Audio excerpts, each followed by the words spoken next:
அஸ்ஸலாமு அலைக்கும் வரஹ்மத்துல்லாஹி வரகாத்துஹு. எப்படி இருக்கீங்க? வெளிநாட்டு வாழ்க்கை வெரி ஒஸ்ட். எல்லோரும் வெளிநாட்டில் போய் சம்பாரிச்சிடலாம், 2 வருஷத்தில் வந்துடலாம், 3 வருஷத்தில் கடலில் கழிச்சிடலான்னு நினைக்கிறவங்க எல்லாருமே சின்ன போய் சொல்கிறேன் கேளுங்க.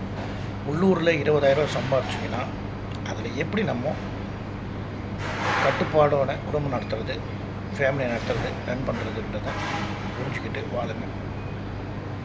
டெய்லி கரெக்டாக நம்ம வேலைக்கு போனாலே, செலவை நம்ம குறைச்சிக்கிட்டாலே உங்களுக்கு இந்தியாவில் சொந்த பந்தங்களோட வாழலாம். இந்த வெளிநாட்டு வாழ்க்கைக்கு ஆசைப்பட்டு வாலிபத்தை இழந்து, உறவினர்களை இழந்து, நம்மளுடைய எல்லா சுகத்தையும் இழந்து சம்பாதிக்கிறதுல என்ன பலன் சொல்கிறத பார்க்கலாம். பேர் இருக்கும், துபாயில் போய் சம்பாரிச்சார், கத்தாரில் போய் சம்பாரிச்சார், சிங்கப்பூரில் சம்பாரிச்சார், மலேசியாவில் சம்பாரிச்சார். ஆனால் நம்ம திரும்பி பார்த்தோம்னா நம்மளுடைய வாழ்க்கையே இருக்காது. இது என்னோடய சொந்த அனுபவம். நான் துபாயில் இருந்து 15 வருஷமாக இருக்கேன். இன்னும் என்னால் வெளியில் வர முடியல.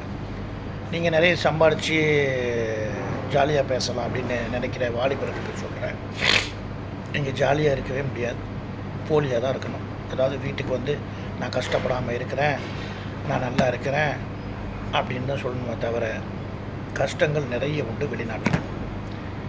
இந்த வெளிநாட்டு வந்த உடனே ஃபாரின் காரை பார்த்து ஃபோட்டோ பிடிக்கிறது, பெரிய பெரிய பில்டிங்கை ஃபோட்டோ பிடிக்கிறத விட ஒரே ஒரு அட்வைஸ் எல்லாருக்குமே, நீங்கள் அவங்க இருக்கிற ரூமில் இருக்கீங்க பார்த்தீங்களா, அந்த ரூமையும் கிச்சனையும் ஃபோட்டோ பிடிச்சோ வீடியோ பிடிச்சோ நீங்கள் ஃபேஸ்புக்லேயோ இதுலேயோ அப்டேட் பண்ணுங்கள்.